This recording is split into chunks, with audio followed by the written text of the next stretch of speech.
As you know from our previous discussions of the Agile marketing framework, who we do work for and who we do it with is one of the three main components of Agile marketing.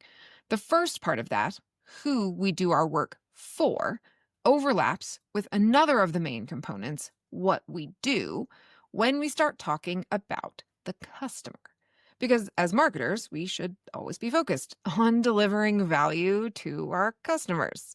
Sure, we need to contribute to the top line of the business. If there's no revenue, then none of us have a job at the end of the day. But one of the best ways for us to do that is by being laser focused on delighting customers and prospective customers. But the problem with that is that many marketers are so buried under other people's opinions and demands that they've forgotten what their customers even look like, much less what might delight them. So in this episode, we're going to talk customers. Who are they? Like, really? How do we keep our focus on them when everybody else is screaming really loudly? And why all of this is critically important.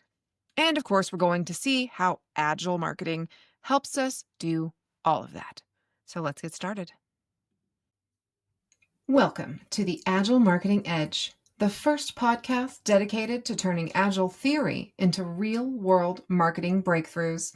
Every week, we unpack the how behind Agile, from building high-velocity workflows and slashing waste to measuring what really matters and scaling success across teams. You'll hear quick-hitting strategies you can deploy today, plus candid stories from marketers who have traded chaos for clarity and never looked back. So lace up those virtual hiking boots, limit your whip, and let's start ascending. This is your weekly shot of practical, no-fluff Agile insight, so you can deliver more value with less busy work and love your marketing again. All right. First, let's start with why customer centricity in marketing matters so very much. It doesn't seem like we should have to talk about this, but we really do, because it's so easy to get caught up in just doing stuff as a marketer, because there's so much stuff that we need to do. We could easily fill a 40 or 50-hour work week with a lot of really what feels like important activities, and none of them might ever actually be felt by a person who might buy what we sell. And so really explicitly talking about who is our customer and how do we maintain that feeling of connection with them is actually really, really important. It should not be taken for granted. And actually, in my experience, the best way to talk about this whole connectivity to the customer thing is by talking about what it looks and feels like when we lose that connection. Because very few of us want to admit that we have lost that connection. Customer centricity is very fashionable. We're supposed to be customer centric. So most of us are not willing to say that we're not really serving the customer and that we spend most of our time doing whatever sales or our CMO or the head of that really important business unit told us to do. So let's talk about what it's like when marketers have been forced, oftentimes against their will, to serve people who are not actually the real customer who pays our company money for its goods and services. Here's the first thing that happens. Marketers lose their joy.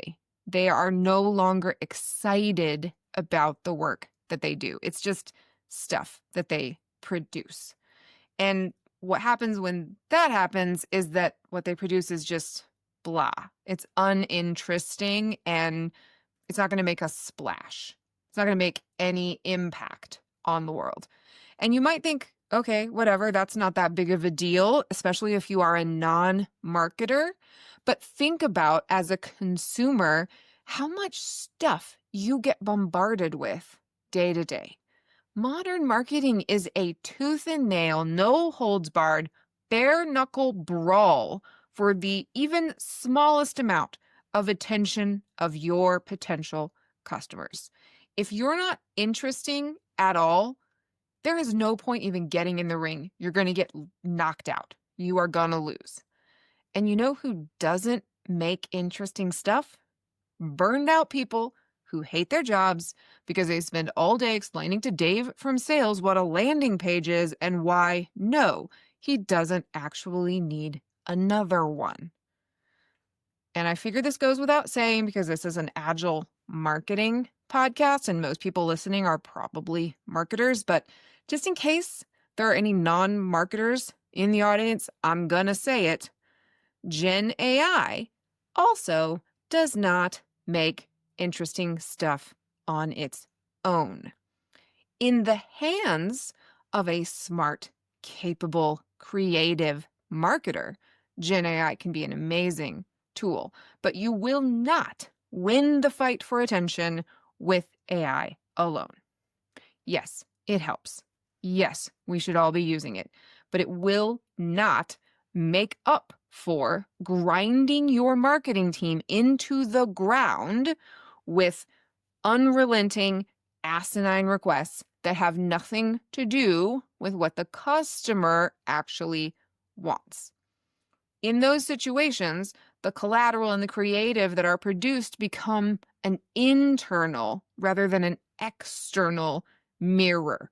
They're all about what the company wants to be perceived as instead of what prospective customers need, what their pains are, what their desires are, and their dreams are. It's all internal corporate mush and not connected to the customers.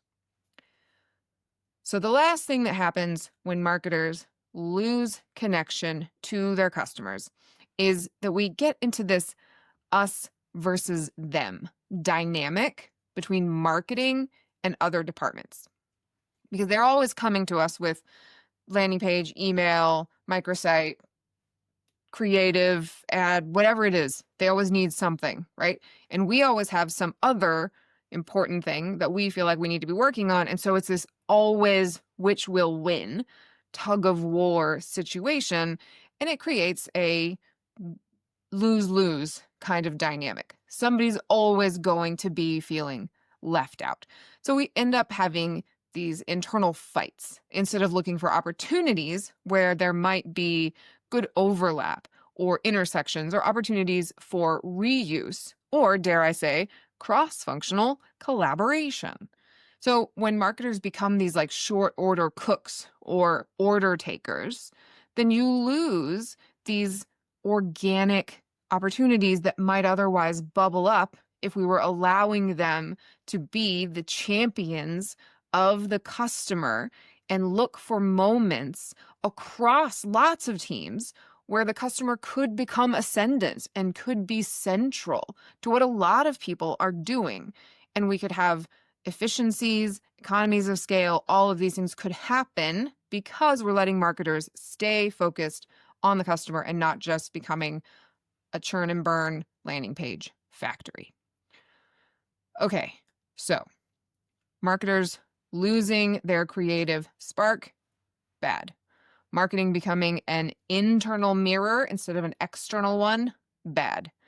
Creating an us versus them dynamic, also bad. All bad.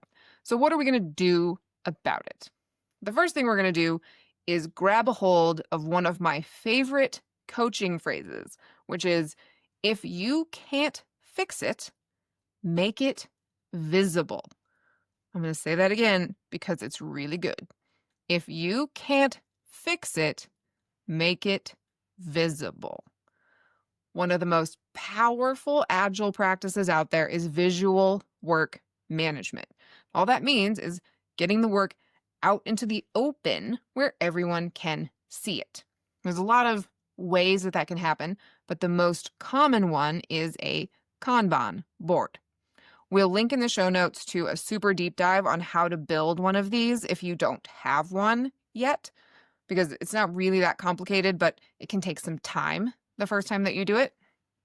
But once you have one, you can start to tag your work items or tasks or the little cards and things that live on your board based on who the work is being done for. For example, You might have business unit 1 gets a little green label for everything that they have requested. Everything we're doing on behalf of business unit 1 is green. Everything that sales wants us to do gets an orange label.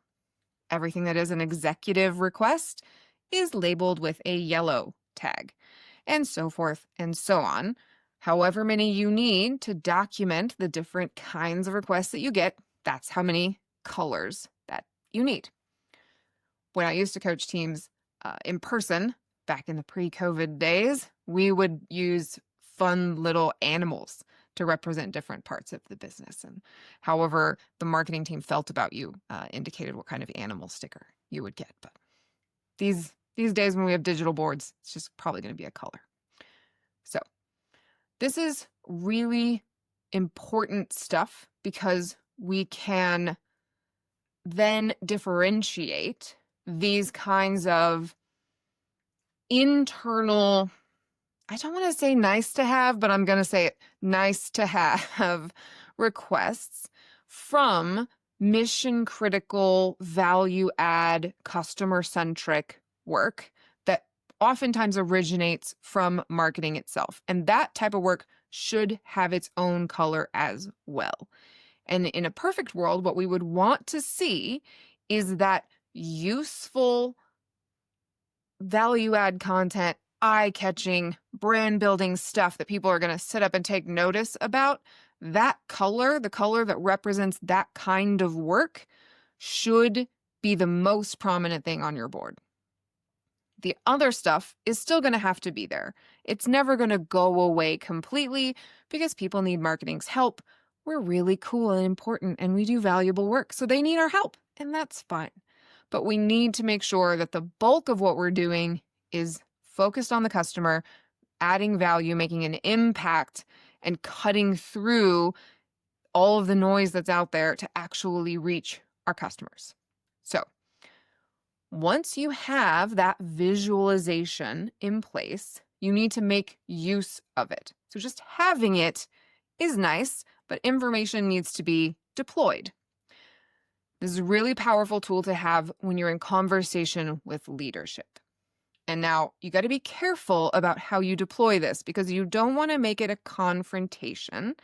You don't want to try to turn this into a blame game.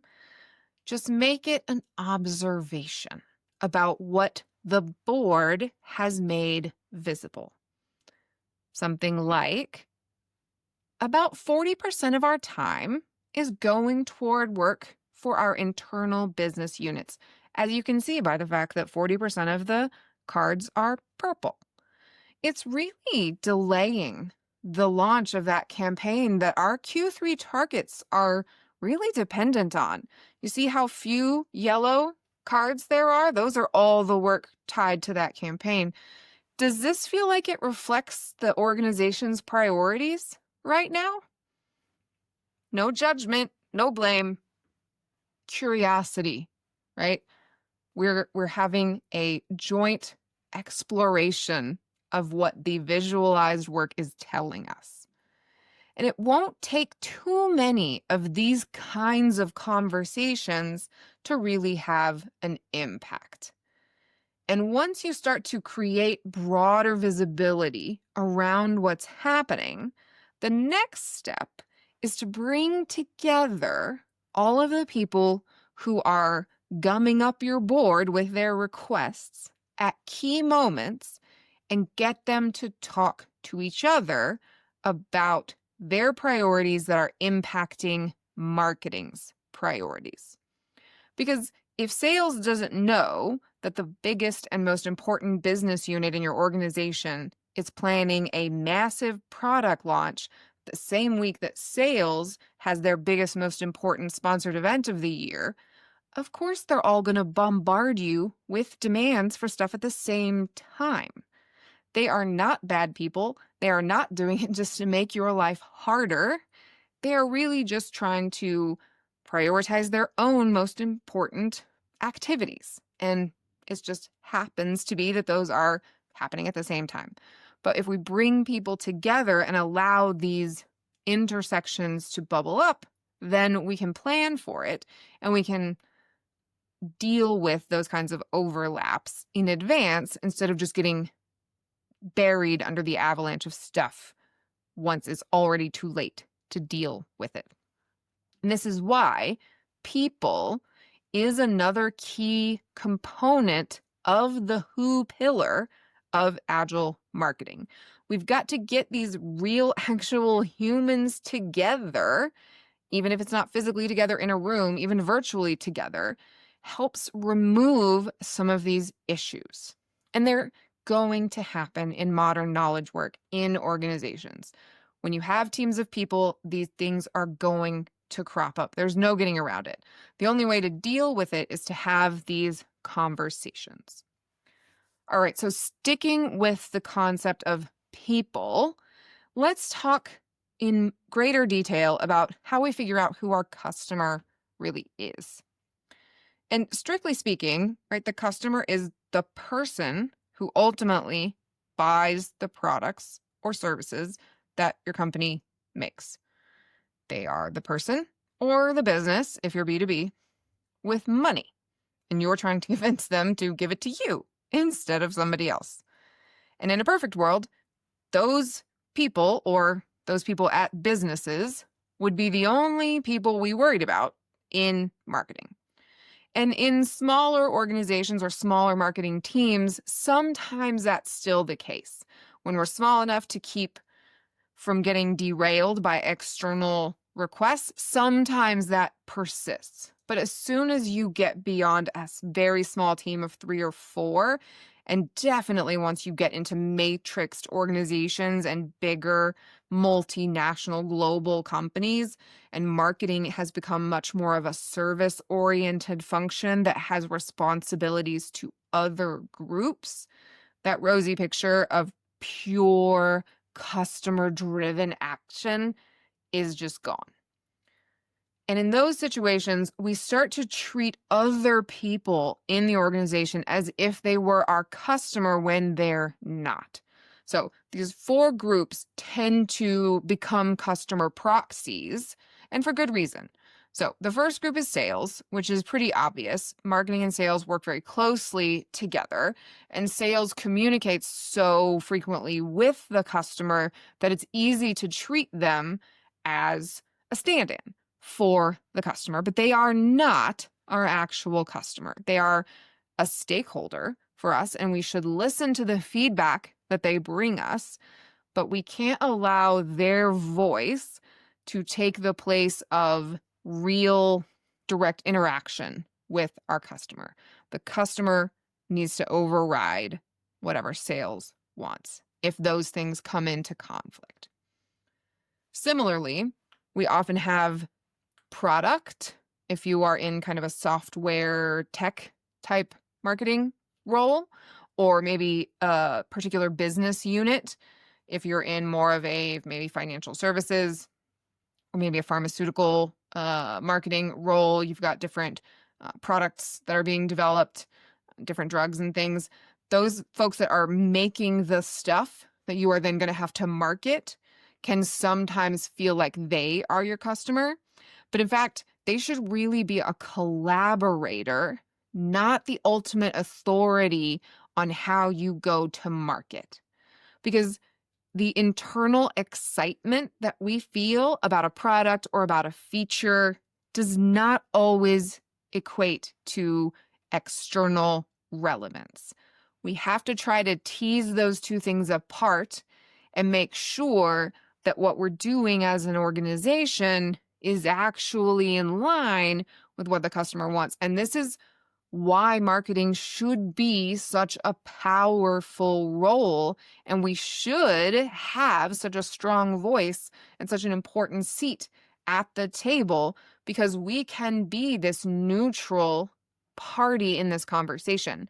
We did not build the thing. We did not build the feature or the product that is being marketed. And we are not the end user. We are in the middle of those two things. And so we can arbitrate and really help to guide and steer what's built and how it is positioned and marketed. That's what we are here for, right? But we can only do that role, one, if we're respected and allowed to do that role, and two, if we make sure that we don't treat product or business unit heads and those sorts of people as if they were our customer. Collaborator, yes. Customer, no. The third group, I'm laughing because I can think of so many times that I've seen this happen. The third group that we often start treating like our customers are executives. The number of times that I've coached marketing teams when they'll be like, well, we were really on track for hitting our goals this sprint, but then the VP really needed these slides, or the VP really needed this report updated, or whatever executive needed this, that, or the other thing. Executives are not our customer. And it's hard to say no to these folks. I get it. But we have to build up the courage and the capability to push back on these kinds of requests when they endanger our ability to deliver customer value. And we have to do it respectfully and ideally using data and with the visualized work that we talked about earlier as our backup, because it's not just, I'm too busy, I can't do your request, right? It is, here's everything that's going on right now. What of this work would you like me to pause or not do in order to take on your deck or the updating of this PDF? Those are the types of conversations we need to have when executive demands come in, because they are not our customer. Yes, we need their blessing. Yes, we need their buy-in from time to time, but that does not mean that their work is the only work that matters or that their opinion gets to override everything else. You're probably familiar with the HIPPO acronym, HIPPO, the highest paid person's opinion. That tends to override everything else. And it should not. Just because the CMO likes yellow on everything, yellow shouldn't go on everything. The highest paid person's opinion should not override what you know the customer wants. Again, can be challenging to have these conversations, I know, but if we want marketing to be that respected voice of the customer and to be able to keep driving the value add, break through the noise work that's the only hope that organizations have to make an impact right now, we've got to hold our ground and do the kind of work that we know needs to be done. All right, last one, the last internal group that we tend to treat like our customers, even though they're not, is legal and compliance. Yeah. Again, I get it. These people have sway. They often have real power over the work that we do. We need to make sure that our relationship with these folks is one of gatekeeper, right? They have an important role to play to make sure that we are not getting sued when we put things out into the market. But that means they are, like I said, a gatekeeper, not the message architect. Because just like when we have AI be the only driver behind our creative, if we let legal and compliance be the driver behind messaging and creative, it's going to be all blah and neutral and unremarkable. And it's not going to break through the noise. At the end of the day, our customers want clarity, not caveats. And legal likes caveats a lot. And so again, marketing is the balance between what is safe and compliant and what will resonate with the customer. And we have to walk that line. That's what we do. But we've got to be able to push and pull at the right time. And again, having data, having visualized work, and having proof of past impact is going to help us to have these conversations in a respectful and effective way with legal and whoever else comes our way. Okay, so these people are not our customers. But I do want to share a quick story about how sometimes we get pulled into situations where we do have to treat them like they are. I'll never forget this team that I was coaching who we were talking about this very topic of pushing back on work that wasn't important in the grand scheme of things, and definitely wasn't more important than the big strategic initiatives that this team was working on. And I said, just say no, right? Say that you aren't going to do it. You've got to sometimes put your foot down and draw the line. And what they said was, if we don't do it, someone else will. Someone else will just run off and make the landing page or write the email or create the social post or whatever it was and put it out there. And now marketing would have no visibility into it. No tracking, no idea if it's brand compliant, no ability to integrate it into larger campaigns. And so they had gotten into this bad habit of doing everything they were asked rather than risk those kinds of rogue activities happening. And it's very interesting to me because in tech, in software, no one can log in and push code to production. That's an insane thing to think, right? You can't log into the back end of my Asana software that I use for project management and push a new feature out to the users around the world. No one can do that. But people do roughly the equivalent of that in marketing shockingly often. So part of it is this disrespect of what marketers do, and this feeling that just about anybody could be a marketer. I think some of this is evolving with AI and this feeling that anyone can vibe code, anyone can vibe market. We're all capable of doing all the things, right? But now it's even more important that we emphasize the value that our expertise and our experience as marketing professionals brings to the table. And that means operational rigor is going to set us apart. The ability to show our work, to show what we're doing and why it matters, and to measure the impact that it's having is more critical now than ever. So I'm going to leave you with 2 things that you can do to help you get out of some of these. I have to say yes to everything. I can't push back on everybody.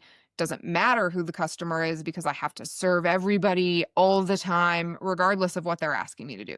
2 things that you can do to start to unwind that situation. And the first is to get serious about your backlog. And we talked a little bit about backlogs in an earlier episode, and these are the engine of a good Agile marketing team. But these are also an illustration to people outside of your team what you're working on and what the highest priorities are. Ideally, you get senior buy-in on the overarching structure of your backlog. So you can have a quarterly view of a backlog that might say, these are our top 3 to 5 priorities for the quarter. If you use OKRs, objectives and key results, these would be your OKRs, right? These are the goals, the big rocks that you're trying to accomplish over the course of the next 90 days. And if you have published and visualized and agreed that these are the big priorities, and everybody's signed off and we're all in agreement, then you can use that to measure incoming requests against. Oh, good. Thanks for bringing me this new landing page, Dave, that you want to build. Which of our 5 priorities does it ladder up to?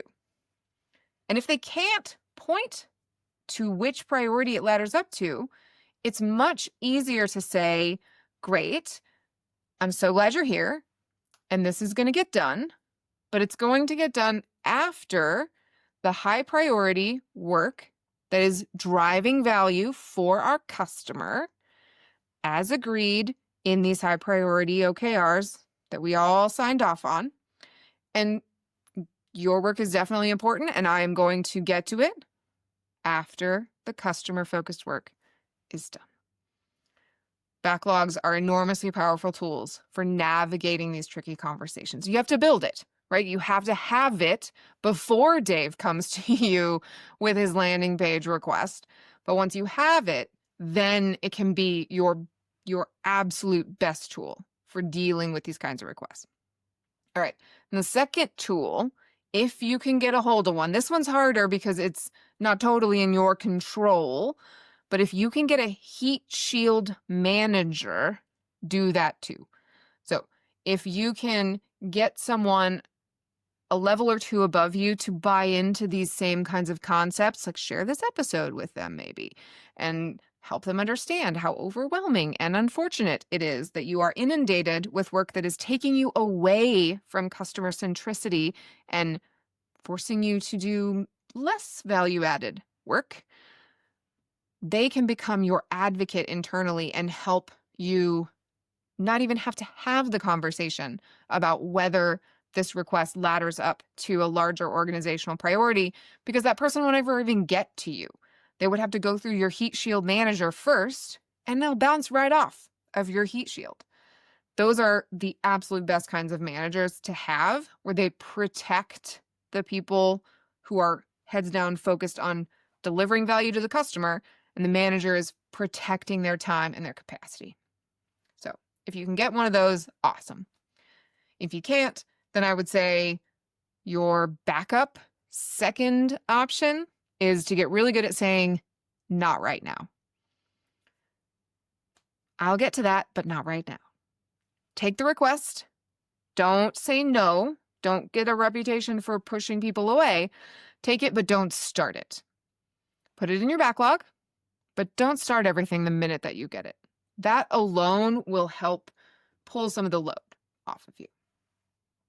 But the ultimate goal for all of this, right? The customer centricity, the pushing back on non-value adding work, all of it is here to make marketing matter in your organization. We have an important role to play now more than ever. We have to be the intermediary between what's going on inside the organization and what the customers outside want to hear. There's so much noise and so much AI-generated slop in the world. It's harder than ever to break through. And unless we are really strategic and clever and creative about what we do, we have no shot. And so the only way we can do those things is if we have capacity in our days. So get serious about making marketing matter in your organization. Show ROI, speak business, demonstrate that you are a serious function that makes a serious impact. And don't let people push you around. You do important work, and you deserve respect. If you're needing some guidance on how to do this tactically, day to day, more specific tools you can use like the backlog that we were just talking about, we have a course called Personal Agility for Marketers that I teach, and we'll put a link in the show notes if you want to get into that. It's short, sweet, just a couple of hours worth of work, and it's really designed to help marketers take back their time and take control of their days and take control of their careers. This is a course I wish existed 10 years ago when I was a drowning content marketer, so I made it. We'll put it in the show notes. I hope to see you in it one time. In the meantime, thank you so much for being here, and until next time, please remember, your struggle is real, but so is Agile.